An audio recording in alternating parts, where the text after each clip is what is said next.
Daily. Taste the Daily.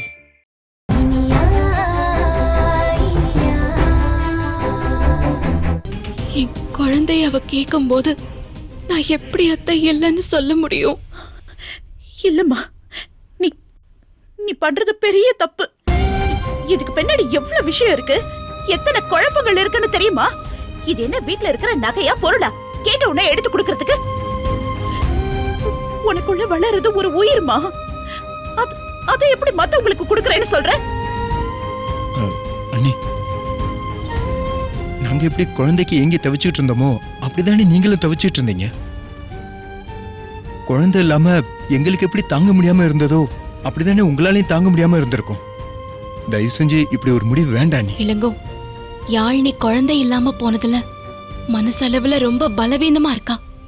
குழந்தை கலைஞ்சிருச்சுன்னு தெரிஞ்சதும் அவ செஞ்ச முதல் காரியம் என்ன தெரியுமா? கையெடுத்துக்க போயிட்டா. அவ பக்கத்துல இருந்து நான் தான் காப்பாத்தினேன். அடுத்த கொஞ்ச நேரத்துல கையில சிக்கின மாத்திரையெல்லாம் எடுத்து வாயில போட்டு சாகறதுக்கு தயாராயிட்டா. அப்பவும் நான் தான் காப்பாத்தினேன். இப்படி ஒவ்வொரு சமயமும் கூடவே இருந்து காப்பாத்திட்டு இருக்க முடியுமா? ஒரு குழந்தை இல்லாம போறது மனசுல பலவிதமான தாக்கத்தை உருவாக்கும் டாக்டர் சொல்றாங்க. பைத்தியம் கூட பிடிச்சிருமா, சூசைடல் தாட்ஸ் வருமா. யாழ்னி அத பண்ணவும் செய்றா. இந்த சமயத்துல நான் எப்படி என் குழந்தைய தர முடியாதுன்னு சொல்ல முடியும்? சொல்லுங்க. இனியா, நம்ம எல்லாரும் யாழ்னி கூடவே இருப்போம். என்னடா, நம்ம யாழ்னிக்கு கொஞ்சம் கொஞ்சமா புரிய வைக்கலாம், யாழ்னிய ஏத்துக்க வைக்கலாம். குழந்தை பெத்துக்க முடியாம போனா கூட ஏதாவது ஒரு குழந்தைய தத்தெடுத்துக்கிறதுக்கு முயற்சி பண்ணலாம். ஆனா இந்த முடிவு மட்டும் வேணாம் இனியா, விடு. இந்த முடிவு வேணவே வேணாம், விடு. அம்மா, என்னடா? அது அண்ணி சொல்றதுல ஒரு உண்மை இருக்கு. என்ன உண்மை? யாழ்னி ஏற்கனவே மனசுல பலவீனமா தான் இருப்பா. சின்ன விஷயத்துக்கு ரொம்ப உடைஞ்சு போயிருவா. குழந்தை அவ மனசுல ரொம்ப ஆழமா பதிஞ்ச கனவு. அது கலைஞ்சு போனதை அவளால தாங்கிக்கவே முடியாது. இந்த விஷயத்துல இருந்து அவளை மீட்டு கொண்டு வர்றது அவ்வளவு சாதாரண விஷயம் இல்லம்மா. ஐயோ, எதுதான் சாதாரண விஷயம்ப்பா சொல்லு. இவ பண்ணி இருக்கிற காரியத்துக்கு விக்ரம சம்மதிக்க வைக்கிறது மட்டும் சாதாரண விஷயமா? ஐயோ, அதோட 10 மாசம் இந்த விஷயம் உன் அப்பாக்கும் அமுதாக்கும் பாத்துக்காம தெரியறதுன்னு அவ்வளவு சாதாரணமான விஷயமா? சொல்லு, சாதாரணமான விஷயமா? அது மட்டும் இல்லடா, 10 மாசம் யாழ்னி இப்படி குழந்தை வயித்துல இருக்கிற மாதிரி நடிக்கணும். அது சாதாரணமான விஷயமா? சொல்லு, சாதாரண விஷயம். கொஞ்சம் அமைதியா பேசுங்க. இத பாருப்பா, யாழ்னிய சமாதானப்படுத்துற இந்த ஒரு விஷயத்தை நாம கஷ்டம்னு நினைச்சா அடுத்தடுத்து எத்தனை கஷ்டமான சூழ்நிலையை நாம சமாளிக்க வேண்டி வரும். அதெல்லாம் நீ யோசிச்சு பாத்தியா? இல்ல இல்ல அத்தை, அத்தை, யாழ்னிக்கு இருக்கிற பயமே மாமா தான் அத்தை. இந்த குழந்தை இல்லனா மாமா இளங்கோவுக்கு வேற கல்யாணம் பண்ணி வச்சிருவாருன்னு அவ பயப்படுறா. அப்படி ஒரு பயத்துல அவ இருக்கும் போது நான் என்ன பண்ண முடியும் சொல்லுங்க?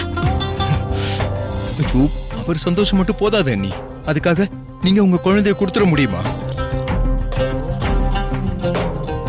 அவர் பேச்ச கேட்டு நான் யாழ்னியை கைவிட்டுருவேனா என்ன? அப்படியே அவன் கைவிட்டுட்டாலும் நான் பார்த்துட்டு சும்மா இருப்பேன்னு நினைக்கிறியா? எனக்கு எப்ப அவர் பேச்ச கேட்கணும், எப்ப அவர் பேச்ச தூக்கி எறிஞ்சிட்டு போனோம்னு நல்லாவே தெரியும். அப்படியெல்லாம் ஒண்ணும் நம்ம வீட்டுல நடக்க நான் விட மாட்டேன், புரிஞ்சுக்கோ. அத நீங்க நடக்க விட மாட்டீங்க அத்தை, அது எனக்கே தெரியும். ஆனா யாழ்னி பயப்படுறாளே. மாமா இப்பதான் சிரிச்சு பேச ஆரம்பிச்சிருக்காரு, இப்பதான் கொஞ்சமாச்சும் பாசமா இருக்க ஆரம்பிச்சிருக்காரு. இத எல்லாமே இழக்க வேண்டியிருக்கும்னு அவ ரொம்ப பயப்படுறா. அந்த வீட்ல அவளுக்கு நிச்சயமா இடமே இருக்காதுன்னு சொல்றா. நீ சொல்றது எல்லாம் எனக்கு நல்லா புரியுது இனியா, புரியுது. ஆனா உன் குழந்தை உன்னோட குழந்தை மட்டும் இல்ல, அது விக்ரமோட குழந்தையும் கூட. அவனுக்கு இன்னும் இந்த விஷயம் தெரியலனா கூட பொறுக்க போற தான் குழந்தை மேல அவன் எவ்வளவு ஆசை வச்சிருப்பான், எவ்வளவு கனவு வச்சிருப்பான். விக்ரம் கிட்ட ஒரு வார்த்தை கூட கேட்காம இப்படி யாழ்னிக்கு சத்தியம் பண்ணி கொடுத்துட்டேன்னு சொல்றியே. ஐயோ, என்னால நம்பவே முடியலம்மா, நம்பவே முடியல. அண்ணி, அண்ணனால இதை ஏத்துக்க முடியும்னு நினைக்கிறீங்களா? அவர் இதுக்கு சம்மதிக்க மாட்டாரு. யாழ்னி கன்சீவா இருக்கான்னு சொன்னப்பவே நீ ரொம்ப லக்கிடா, எனக்கு முன்னாடி அப்பாவாயிட்ட, ஆனா நானும் விட மாட்டேன், சீக்கிரமா உனக்கு குட் நியூஸ் சொல்லுவேன்னு சொன்னார். அப்ப அவர் முகத்துல எப்படி நம்பிக்கை இருந்துச்சு தெரியுமா? எப்படி ஒரு சந்தோஷம் இருந்துச்சு தெரியுமா? அந்த சந்தோஷத்தை அவரால் இழக்க முடியாது அண்ணி.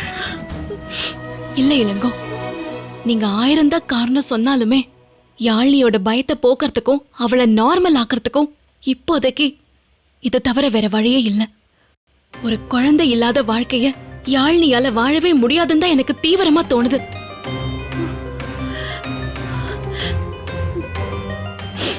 இனிமே என்ன சொல்றதுன்னே எனக்கு புரியல. விக்ரமும் என் மகன்தான், இளங்கோவும் என் மகன்தான். யாழ்னி இளங்கோ வாழ்க்கைக்காக உங்க குழந்தைய பிரிச்சு இவங்க கிட்ட கொடுத்தா இவங்க பிரச்சனை தீர்ந்துருச்சு. ஆனா உங்க வாழ்க்கை, உங்க சந்தோஷம் என்னம்மா இது? ஆனா விதி இப்ப அதைத்தான முடிவு பண்ணிருக்காத்த. குழந்தை இல்லாத வாழ்க்கைய அவன் நினைச்சு ரொம்ப பயப்படுறான். அவ என்கிட்ட எவ்வளவு மன்றாடி கேட்டா தெரியுமா அத்த? உன் குழந்தைய மட்டும் எனக்கு தரலன்னா அவ செத்து போயிடுவேன்னு சொல்றா. அத அவ ரொம்ப நிஜமாவே மீன் பண்ணி சொல்றா. என் யாழ்னி கிட்ட இருந்து அப்படி ஒரு வார்த்தையை கேட்டதுக்கு அப்புறமும் என்னால இல்லைன்னு சொல்ல முடியாது.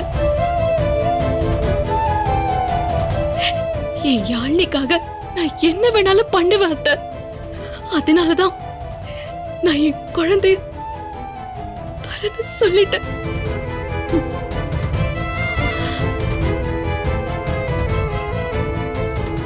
அம்மாடி இனியா, நீ விக்ரம் கிட்ட ஒரு வார்த்தை சொல்லிட்டு தான் இந்த முடிவை எடுத்திருக்கணும். இது பாரு, உன் குழந்தைய உன் அக்கா கிட்ட கொடுக்கறதுக்கு உனக்கு 100 காரணம் இருக்கலாம். ஆனா அவனும் இதுக்கு சம்மதிக்கணுங்கிற அவசியம் இருக்குல்ல? ஐயோ, அவன் இந்த விஷயத்தை எப்படி எடுத்துப்பான்னு என்னால யோசிச்சு கூட பார்க்க முடியல. அம்மா, அவன் ரொம்ப முரடனா தெரியுமா, ரொம்ப கோபக்காரனா தெரியுமா. ஆனா அம்மா பொண்டாட்டி புள்ளன்னு வந்தா அப்படியே குழஞ்சிருவான். அவனால குழந்தை இல்லாம இருக்க முடியாதும்மா. நீ அவகிட்ட ஒரு வார்த்தை கேட்காம பெரிய முடிவு எடுத்துட்ட. இது அவனுக்கு தெரிஞ்சா என்ன பண்ணுவான்னு தெரியல. அத்த, எங்களுக்கு அம்மா இல்ல. அம்மா இடத்துல உங்களை தான் பாக்குறேன். அத்த, இது நான் என் அக்காவுக்காக எடுத்த முடிவு. இந்த முடிவை எடுத்தா மட்டும்தான் அவளை உயிரோட பார்க்க முடியுங்கிறதுக்காக எடுத்த முடிவு. தயவு செஞ்சு நீங்க தான் என் கூட இருக்கணும்.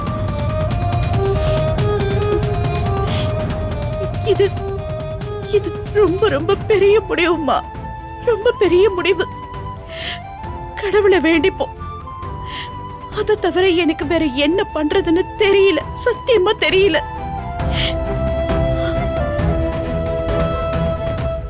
ஆனா இப்படி ஒரு முடிவெடுக்கிறதுக்கு ரொம்ப பெரிய மனசு வேணும் இனியா, பெரிய மனசு வேணும்.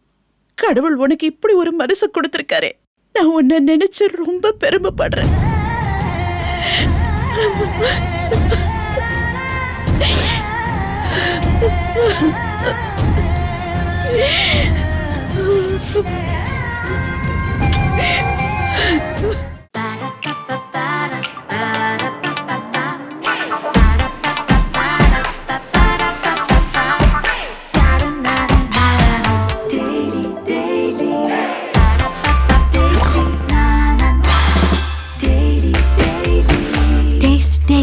Taste the Daily. Saregama TV shows Tamil YouTube சேனல்ல லைக் பண்ணுங்க, கமெண்ட் பண்ணுங்க, ஷேர் பண்ணுங்க, சப்ஸ்கிரைப் பண்ணுங்க.